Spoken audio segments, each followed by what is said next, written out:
Majelis Hakim Pengadilan Negeri Jakarta Timur mengabulkan eksepsi terdakwa kasus ijazah Jokowi Tifauzia Tiasuma. Dengan demikian, sidang tidak akan dilanjutkan ke pemeriksaan saksi, ahli, dan terdakwa. Sidang selesai dan ditutup. Hadirin dimohon berdiri, Majelis Hakim bersiap. Suasana sidang eksepsi Tifauzia Tiasuma atau Dr. Tifa riuh setelah Hakim Pengadilan Negeri Jakarta Timur menerima eksepsi terdakwa kasus tudingan ijazah palsu Presiden ke-7 RI Joko Widodo. Dengan dikabulkannya eksepsi terdakwa, maka sidang Dr. Tifa yang didakwa melakukan tindak pidana fitnah dan pencemaran nama baik Presiden ke-7 RI Joko Widodo atas tudingan ijazah palsu tidak akan dilanjutkan ke tahap berikutnya.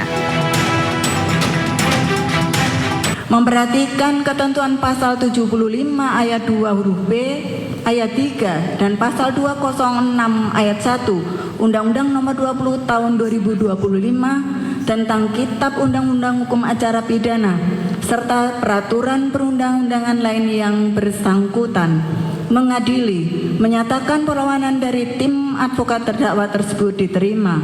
Menyatakan surat dakwaan penuntut umum nomor register perkara PDM-133-M-1-2-06-2026 tanggal 22 Juni 2026 atas nama terdakwa Tifauzia Tiasuma batal demi hukum. Memerintahkan pengembalian berkas perkara ini kepada penuntut umum, membebankan biaya perkara kepada negara. Hakim mengembalikan berkas perkara atas nama Dr. Tifa ke Jaksa Penuntut Umum dan membebankan biaya perkara kepada negara. Selanjutnya, Jaksa Penuntut Umum memiliki kesempatan untuk mengajukan perlawanan dengan menyusun ulang dakwaan. Tim Liputan iNews melaporkan. Majelis Hakim Pengadilan Negeri Jakarta Timur mengabulkan eksepsi yang diajukan Dr. Tifa. Majelis Hakim menilai surat dakwaan yang disusun oleh JPU tidak memenuhi syarat material karena disusun secara tidak cermat.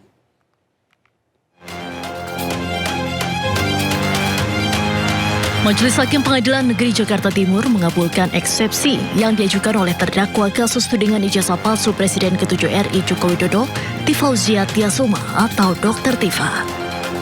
Majelis Hakim menilai surat dakwaan yang disusun Jaksa Penuntut Umum tidak memenuhi syarat material karena disusun secara tidak cermat.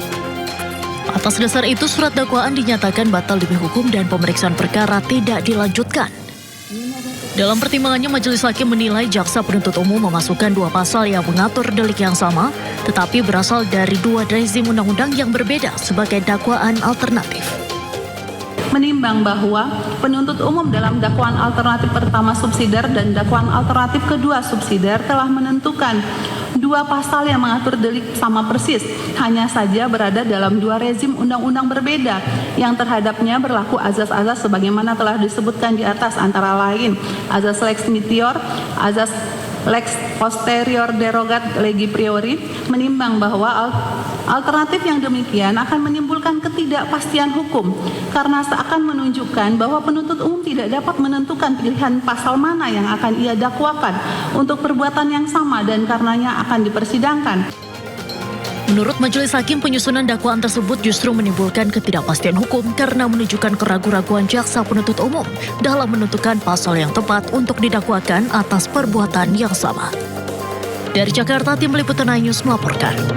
Sejalan dengan Abdul Fikar, praktisi hukum Egy Sujana mengingatkan Dr. Tifa untuk tidak terlalu berbesar hati.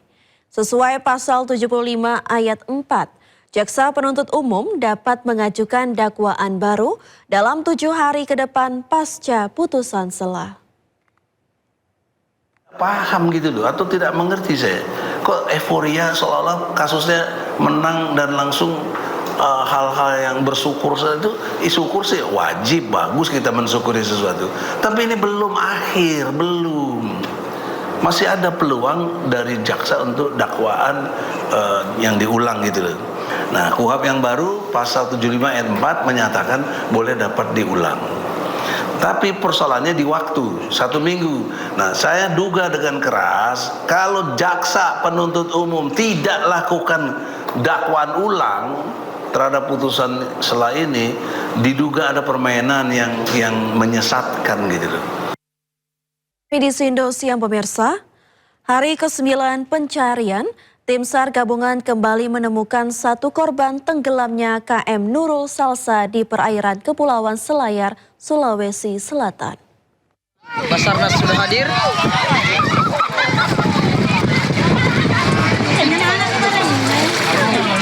Tim SAR gabungan menemukan 1 korban meninggal dunia di perairan Pulau Matalang di Kabupaten Kepulauan Selayar, Sulawesi Selatan.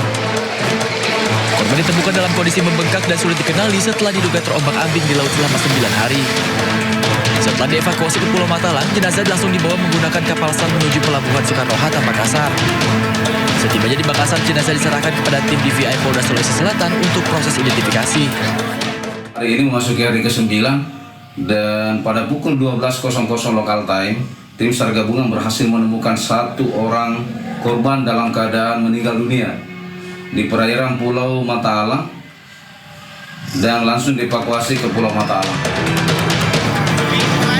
Hingga hari ke-9 operasi SAR, dari total 76 korban, sebanyak 58 orang dinyatakan selamat. 4 orang meninggal dunia dan 14 orang lainnya masih dalam pencarian. Tim SAR gabungan pun terus melanjutkan penyisiran sekitar lokasi tenggelamnya KM Nurul Salsa dengan harapan seluruh korban segera ditemukan. Dari Makassar, Sulawesi Selatan, Wahyu Ruslan, A-News melaporkan. Akibat flexing yang dilakukan anggota keluarganya di media sosial, seorang pejabat daerah di Gayo Lues mundur dari jabatannya. Oleh karena itu, demi menjaga nama baik institusi, serta memberikan kesempatan agar proses evaluasi dan perbaikan dapat berjalan dengan baik, saya memilih mengundurkan diri dari jabatan yang saya emban saat ini. Seorang pejabat daerah di Kabupaten Gayo Lues, Aceh mengundurkan diri usai anggota keluarganya mencuri perhatian publik di jagat media sosial.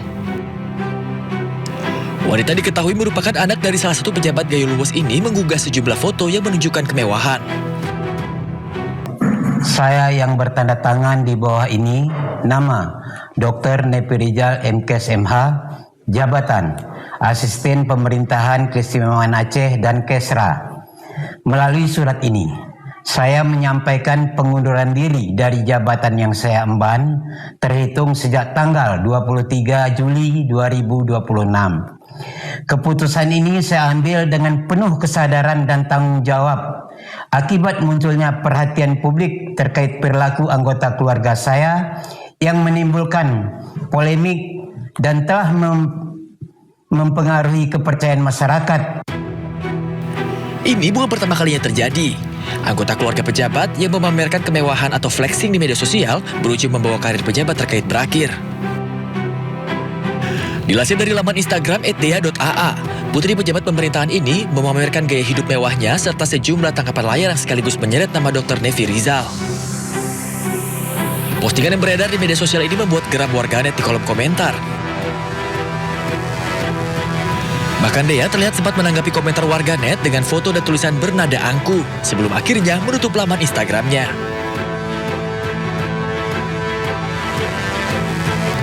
Mirisnya, di tengah kemewahan dan kekayaan yang dipamerkan, Gayo Lues masih terus mencoba untuk bangkit dari banjir bandang yang sempat menerjangnya akhir tahun lalu. Jalan-jalan yang rusak, bangunan yang roboh, listrik yang sempat padam membuat warga sulit untuk hanya memenuhi kebutuhan dasar mereka. Di saat rakyat berusaha bertahan, ada pejabat yang justru mempertontonkan kemewahan.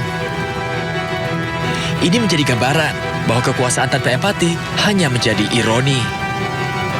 Tim Liputan, A-News melaporkan. Ya, dugaan korupsi pengelolaan anggaran di Kebun Binatang Surabaya menyeret mantan Direktur Utama sebagai tersangka.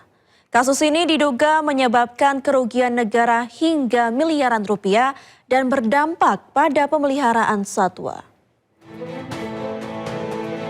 Kejaksaan Tinggi Jawa Timur menetapkan mantan Direktur Utama Kebun Binatang Surabaya sebagai tersangka dalam kasus dugaan korupsi pengelolaan keuangan lembaga konservasi tersebut.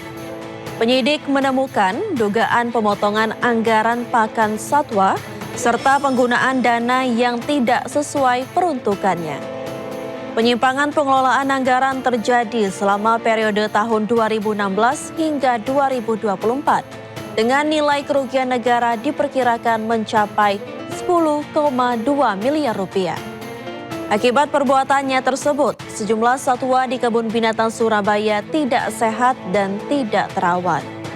Kejaksaan Tinggi Jawa Timur menyatakan, pelayanan dan perawatan satwa tetap berjalan dan penyidikan kasus ini masih terus berlanjut untuk mengungkapkan kemungkinan keterlibatan pihak lain dalam dugaan korupsi pengelolaan anggaran di Kebun Binatang Surabaya. Direktur Utama Perusahaan Daerah Taman Satwa Kebun Binatang Surabaya mengakibatkan bahwa fasilitas tidak terawat dengan baik, kotor, rusak, kemudian hewan-hewan juga berdampak pada